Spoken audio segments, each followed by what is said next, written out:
Alright,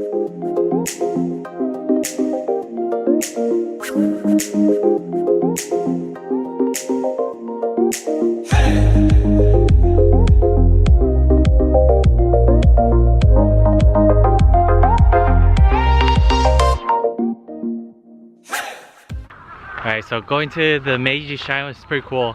They also have an inner garden as well if you wanted to explore there. But for the most part, I want to hit up the Metropolitan Building in Shinjuku.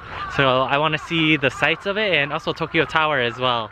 So I don't have a lot of time left, seeing how that building closes around 6. So I have about 2 hours in order to get there, and I kind of want to get there a little bit before the sun sets. So let's go. So we're going to be going up the Tokyo Metropolitan Building right here. Alright, to visit the observation deck, we have to go down to the first floor and take the observatory elevators. So right now we're in the 2nd floor, so we have to go downstairs. Okay, so there is quite a line here for the North Observatory Tower. So we're going to have to get in line in order to get up. I wonder how long this... shouldn't be too long, for the most part. Here's the entrance. Okay, it is pretty far.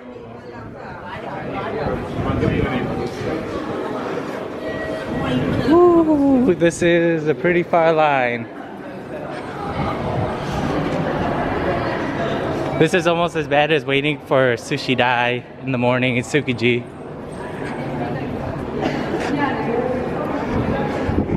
I guess we're the last ones.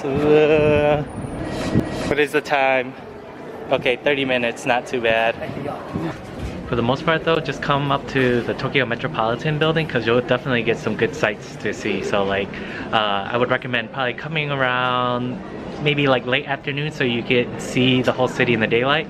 And plus you can come here during the evening so you can watch the sunset as well. But from the line, it took about 30 minutes and it wasn't long at all. So I met a couple people in front of me, we just talked for about 30 minutes and then went all the way up. I only felt like 10 minutes at most. So we gotta wait in order to go up, but we also have to wait going down too. So here's the line. It wraps all the way in the back. Alright, so I just took the train to AKASAKA and MINCED. Originally I was gonna buy some alcohol from Yamada. I think that was the store name, but they didn't have the alcohol that I wanted. So I figured I might as well get some food out here because Sushi no Midori is out here. And I know there's one in, I believe, Shibuya, but that one's like totally packed. I went there a couple times and I took a quick peek at the line. It was about 2 hours. Alright, looks like we're heading into, what is this called? Biz Tower Shops and Dining, AKASAKA SACAS. So we're heading to UMEGAOKA Sushi no Midori. It's on 2nd floor. Alright, so we got our number here, 139. So we're outside Sushi no Midori. So I've heard so many good things about this place, like through YouTube, Instagram, reviews, blogs. So finally we're gonna eat here, but this is not the same location. I'm in AKASAKA right now, not the one in Shibuya. So shouldn't be too much of a difference.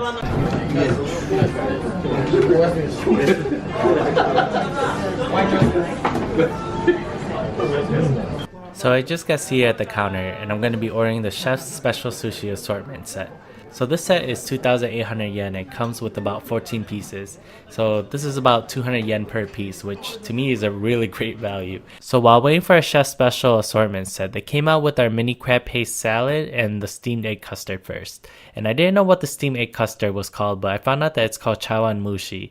And this steamed egg custard typically has assorted seafood and vegetables in it. Both of these items are really good to start with. They're both really savory dishes. So the crab paste salad contains pieces of crab and also crab innards. And it has this gooey, savory texture with a little crunch from the lettuce. And the CHAWANMUSHI is very soft and gelatinous. And on top of having this slight firm texture from the seafood, which gives it a nice little sweet and salty taste.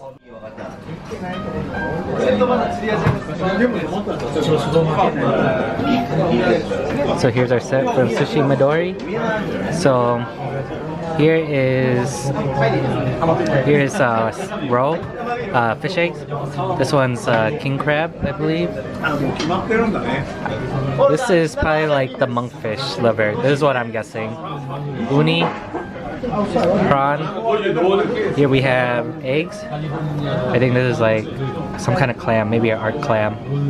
Here's our fatty tuna, toro, red snapper, chutoro. This one's some kind of clam, I believe. And then here's a type of eggs that I've never seen before. Going to eat the clam first.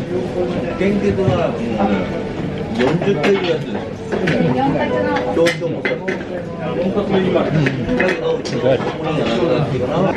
Rice is not packed super tight, but it's really good though. So I think this one's our monkfish liver.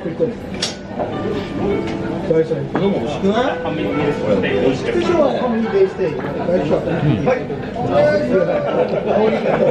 think it's monkfish liver. It tastes really good. It kind of tastes like a pate or like a blended meat, but for the most part, it's really rich.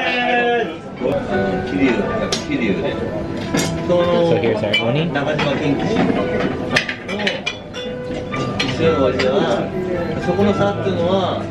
The uni here is really good. It's sweet, creamy. I had a lot of uni so far in Tokyo. This one is really good. Probably like one of the top ones I've had. Here's our super fatty tuna.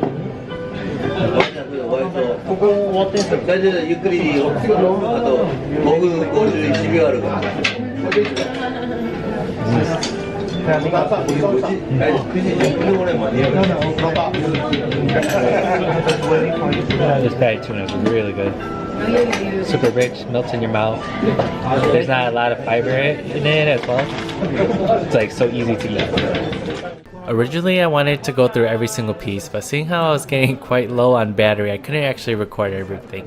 But overall, the sushi assortment set was actually really good, so I enjoyed almost every single piece except for one.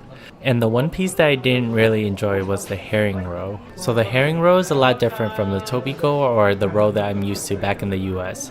So the texture of the herring roe kind of reminded me of carrots, seeing how they were really hard and firm, and when I took a bite into them, they were kind of crunchy as well. But I'm not the biggest fan of eating raw carrots, so if that's something that you enjoy, you'll probably enjoy the texture of the herring roe. The damage that was done is 388 yen, so about $34 if I convert that back into US. Not too bad. So for the most part, the sushi here is very good. So $34 if I convert that into US, I think that's fairly cheap for what I ate. I had a omakase set, which was 2,800, and then I ordered a couple piece a la carte, and then excellent. The sushi here was definitely better than the sushi that I had at the supermarket by far, but not as good as Sushi Dai, of course, but it's also very good. I can see why a lot of YouTubers, bloggers, and reviewers and stuff go eat here, because the quality is actually very good here. If I had to compare it to other sushi locations that I ate at, so let's say, let me think about it.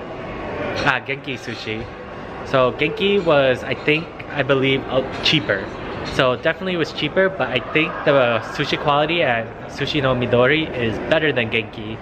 And then I've also had the pleasure of eating at Sushi Zenmai. And I think Sushi Zenmai, even though I ate there earlier in January, I think Sushi Midori and Sushi Zenmai are probably, to me, like on the same scale. Like there's some things that I like better at Sushi Zenmai, like the broiled eel was, I think is better at Sushi Zenmai than here. But for the most part, both of them are very good. If I had my choice to pick whether or not I wanted to wait in line for about 2 hours to eat here, I definitely wouldn't.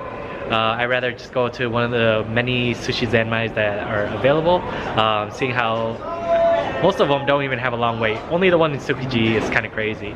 But for the most part, every time I pass by Sushi Zenmai, like you can just go there and it's like no wait, maybe 10 minutes at most.